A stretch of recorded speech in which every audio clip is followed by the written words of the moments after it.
At Christmas, my sister shoved me down the stairs. My family laughed while I lay at the bottom with a broken wrist. My mom said, "You're always so dramatic." I didn't argue. I did this. 3 days later, they opened a letter and went speechless. My sister shoved me down the stairs on Christmas Day. Let's just start there. I hit the floor so hard I heard my wrist snap. Heard it before I felt it, which was almost a mercy. The pain came a second later, sharp and bright and blooming all the way up to my shoulder. I was lying at the bottom of the stairs, gasping, trying to sit up without screaming, and from above I heard her laugh. Then my mom's voice. "You're always so dramatic." That's what she said. While I held my broken wrist and tried not to pass out, no one ran to check on me. No one asked if I could move. They just stood there watching. My dad said something about how I should have been more careful. My little brother giggled and said it looked like something out of a cartoon. I didn't say a word. I stood up slowly, one stair at a time. Then I went to my room, grabbed my laptop, charger, and whatever I could shove into a bag with one hand. I picked up that bag with my good hand, walked out the front door. No one stopped me. No one even asked where I was going. Let me rewind. Rewinding is important because if I just start with the fall, you might think this was an accident, a slip, a clumsy moment. It wasn't. It was the end of something that had been building my entire life. I'd spent 8 hours cooking that day. Christmas dinner, the full thing. Roasted chicken, 3 sides, dessert from scratch. I cleaned the whole downstairs, folded napkins, even lit candles. All because they told me they were too busy to help. My mom said she had freelance deadlines. My dad was catching up on invoices. My sister had some exam to study for, which was rich considering she'd barely opened a textbook in 2 years. So they asked me to cook. Asked is generous. They told me, and I said yes.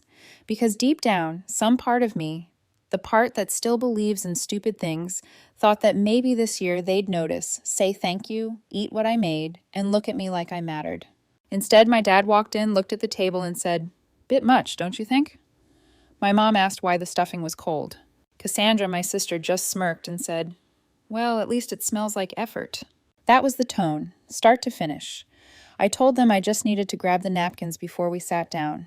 They were upstairs in the hallway cupboard. I went up the stairs. She followed me. "You're always in the way," she muttered. "I'll be 1 second," I said. "You always say that." And then her hands on my back. Not a playful push, not a joke, just shove. And then I was falling. I didn't scream. I think that made it worse. Like they didn't even notice something was wrong until they saw me on the floor. "Jesus," my brother said, "did you just fall?" "No," Cassandra answered. "She threw herself for attention." And my mom, God, she leaned over the banister and said, "Can we not do this now?" I went to the hospital alone, took an Uber, held my wrist the entire way, breathing in short, tight bursts. Hairline fracture, they said. Clean break, no surgery, but I'd need a splint and some time off work. The nurse asked what happened. I lied. Then I went to a motel, paid cash, didn't go back to the house, didn't answer their text, the few that came in. I didn't even bother icing my wrist. I just lay on the bed, staring at the ceiling, thinking about the food still sitting untouched on the table. Later that night, I opened my laptop. There was a file waiting for me. I clicked it, watched it, and smiled. 3 days later, they got a letter. When they opened it, they went pale, just like I knew they would. When people say it wasn't always like this, they usually mean things got worse. I can't say that. It was always like this. My first memory of Cassandra involves a hairbrush and a bald spot. I was 4, she was 6. She told me she was playing salon. By the time my mom came in, the bathroom floor looked like a crime scene for dolls. I was sobbing. Cassandra looked bored. Mom said, "Don't be such a baby, Violet." That line would follow me for years. Don't be dramatic. Don't be difficult. Don't ruin things. Cassandra could do anything, and I do mean anything, and she'd get a free pass. I once caught her hitting me with the heel of a shoe, a literal shoe. I had a bruise on my temple, and my dad just sighed and said, "You girls need to learn how to get along." Except we didn't fight. I got hit. She smiled, and I never fought back. Not because I didn't want to, but because I knew it wouldn't matter. The only time I tried to report it, I must have been 13. I told a teacher that my sister had left scratches all down my arm. The teacher said she'd look into it. That night, my parents cornered me in the living room like I was on trial. "You want to destroy your sister's future? She'll never get into college with this on her record. We're your family and you're trying to tear us apart." My mom slapped me, first and only time. She cried after, said she was just scared for Cassandra. I believed her at the time. Later, I realized she was just scared that someone might start asking questions about them. After that, I stopped talking. Not that anyone ever really asked me anything. We lived in my grandmother's house. Technically, back when I was little, she still lived in it too. In the room off the hallway that always smelled like lavender and pencil shavings. She was the only one who ever stood up for me. When Cassandra shoved me once and I hit my chin on the table, my mom asked what I did to provoke her. Grandma said, "She's 10. Stop blaming her for being in the way." I loved that room. She used to let me stay there when I was sick, and she'd make tea with honey and trace her fingers over the freckles on my arm and say they looked like constellations. She called me her North Star. I think she knew what was going on. She never said it outright, but she knew. When I was 14, they moved her to a care home. Medical reasons, they said. She needs better care. I knew the truth. She was asking too many questions. She died 2 years later. I was 16. I remember the funeral mostly for the cold. It rained sideways. Cassandra wore a dress so short it looked like a belt. My mom gave a eulogy that used the word legacy 5 times and didn't mention me once. Then came the reading of the will. We all sat in the lawyer's office like it was a game show. Mom and Dad whispering, Cassandra texting, me just trying to breathe, and then the lawyer read it. The house, everything, was placed in a trust, not to be sold, not to be split, held until Leo, my younger brother, turns 25. At that point, the house would be divided equally between all of us, Mom, Dad, Cassandra, Leo, and me. But there was a clause, a specific clause with my name on it. If at any point before Leo's 25th birthday I could provide credible evidence of mistreatment, I would gain sole right to the property. Anyone who mistreated me would forfeit their share and be evicted. There was a pause in the room.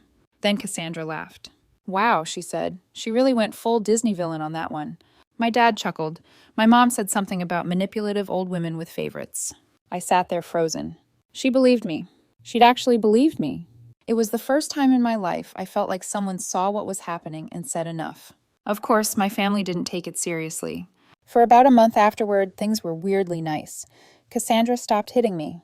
My mom stopped snapping at me. My dad asked if I wanted to go grocery shopping. It was all very Stepford and very fake. It didn't last. By spring, they were back to normal. Snide comments. Chores dumped on me. Jokes at my expense over dinner. Cassandra slapped me in the hallway once. Said I was in her way. My mom was right there. She said, "Girls, not today. Not stop. Not don't hit your sister. Just not today." I got my first job when I was 17. A cashier at a grocery store. 3 buses, 6 hours on my feet, minimum wage. My parents immediately started charging me rent. "Since you're contributing now," my dad said. Cassandra didn't pay. Leo didn't have to. Just me. I paid, but I also saved. Not much. Not enough to get out, but enough to hide a little away each month. The way a squirrel hides food before winter. And I watched. I noticed how Cassandra always got nastier when no one else was around. I noticed how my mom only yelled at me when the doors were closed. I noticed how they always called me dramatic, no matter what happened. So I bought a camera, motion-triggered, linked to my laptop. I installed it above the stairs, then one in the kitchen, then the hallway. They didn't notice. I didn't know what I'd do with the footage. I just wanted to have it. I wanted proof because deep down I knew one day something would happen again. That the next time I wouldn't be alone at the bottom of the stairs trying to convince myself it was all in my head. The file wasn't even named. Just a timestamp, but I knew what it was. I sat on the edge of the motel bed, still wearing the same jeans from Christmas Eve. One sock missing, wrist throbbing, and clicked it. No ceremony, no popcorn. Just the cheap glow of a lamp, the smell of old carpet, and a lump in my throat the size of a fist. There was the upstairs hallway, frozen on screen. Me, halfway up the stairs, heading for the linen cupboard like an idiot, still trying to be helpful. Cassandra followed. Close. Too close. You could see the look on her face. Bored, impatient, already annoyed that I existed. She muttered something I couldn't make out, then rolled her eyes like I'd just told her I was breathing again. Then came the shove. It wasn't dramatic. That's what got me. It wasn't cinematic or exaggerated. Just 2 hands, deliberate, steady, pushing me in the back while I was off balance. I watched myself fall. The way my arms flailed, the way my foot slipped. I hit the stairs like a rag doll. Elbows, hip, shoulder, thudding down one step at a time. And then I saw my own body lying there, not moving. One wrist bent at the wrong angle, a plate smashed at the base of the stairs like a bad omen. Then came the sound. Jesus, Leo said. Did you just fall? No, Cassandra snapped. She threw herself for attention. And my mom's voice. God.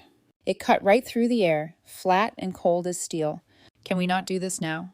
That's when I paused the video and just sat there, staring at my own body on the screen, feeling absolutely nothing and everything.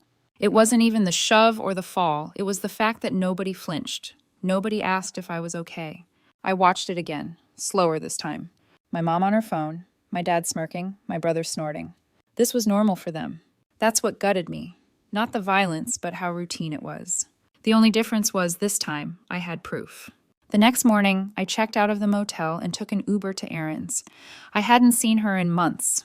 Erin used to live 2 doors down from us back when we were kids. She moved out as soon as she turned 18 and never looked back. Smart girl. She opened the door with a fuzzy blanket wrapped around her shoulders and a spoon in her mouth.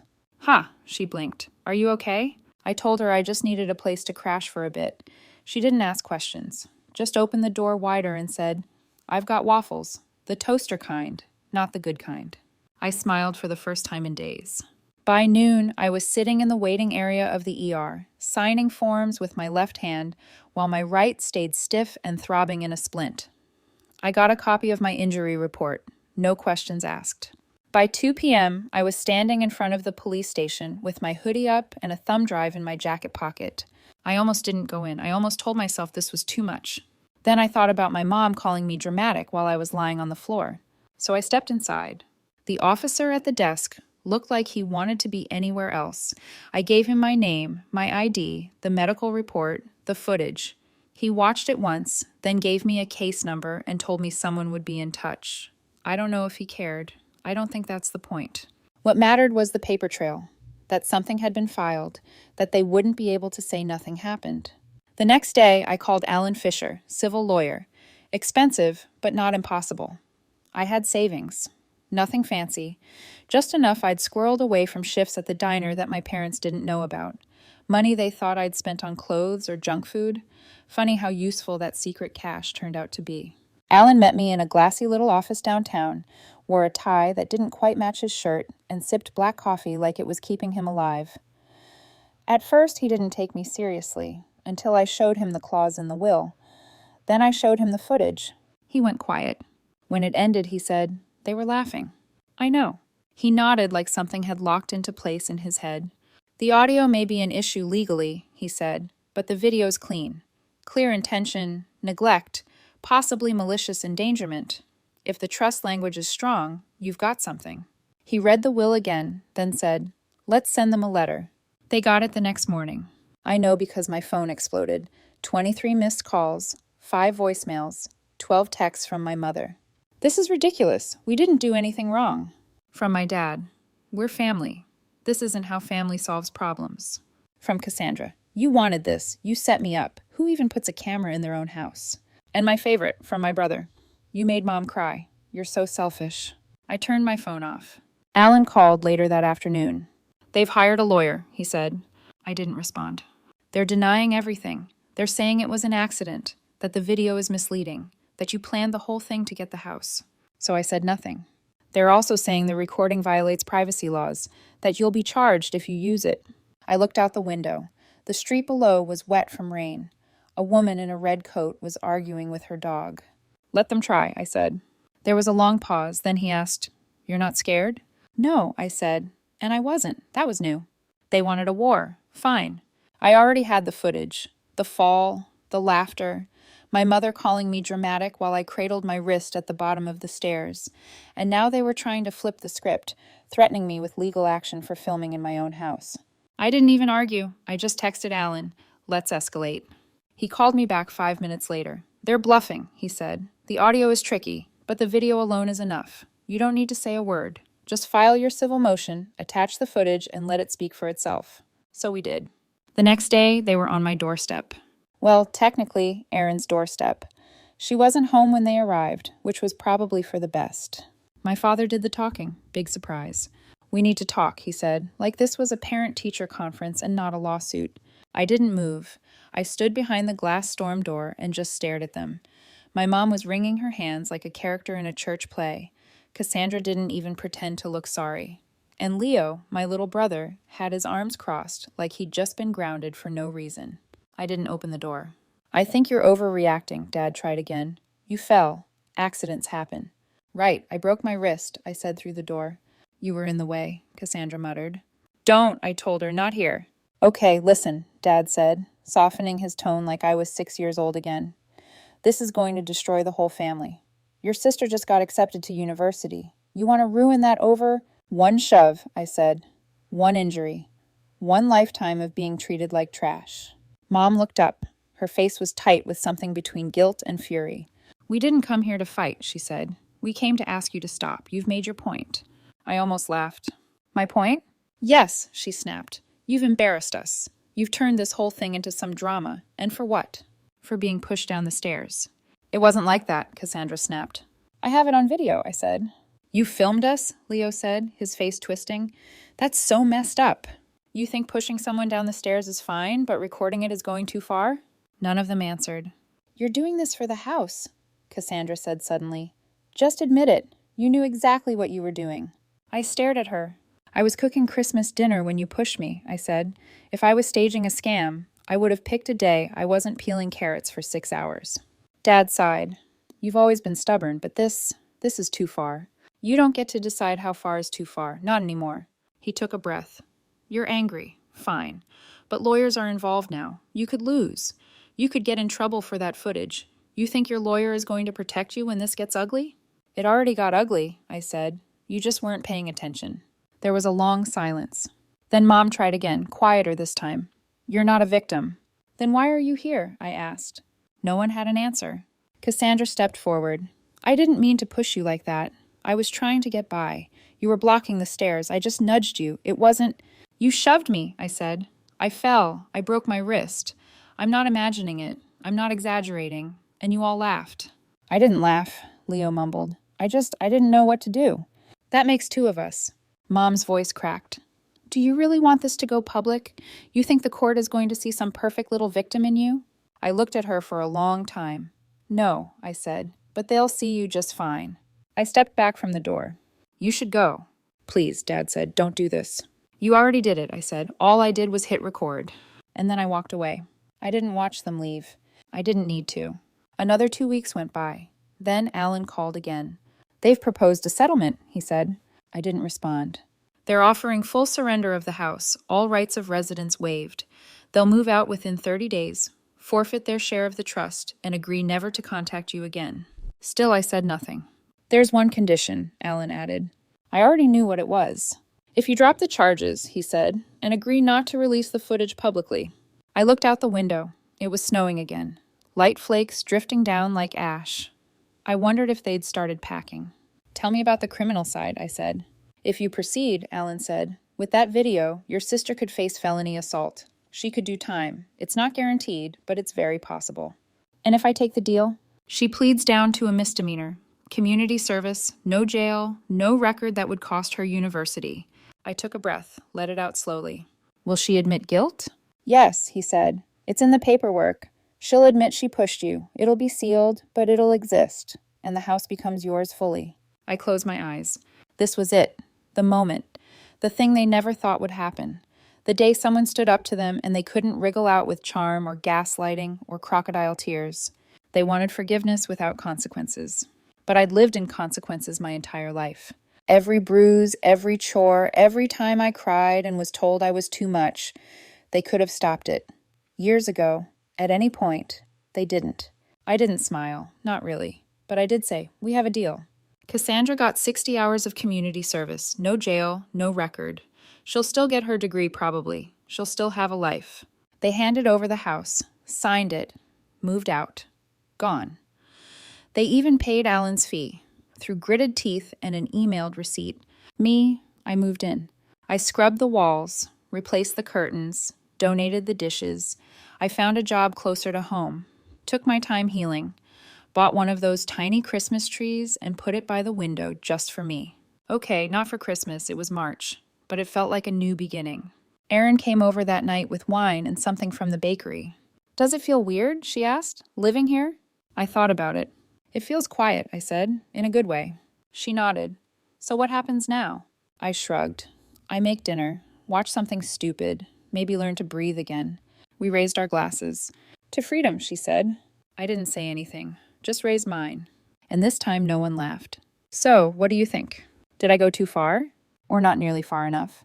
Let me know in the comments. And if you want more stories like this, go ahead and subscribe.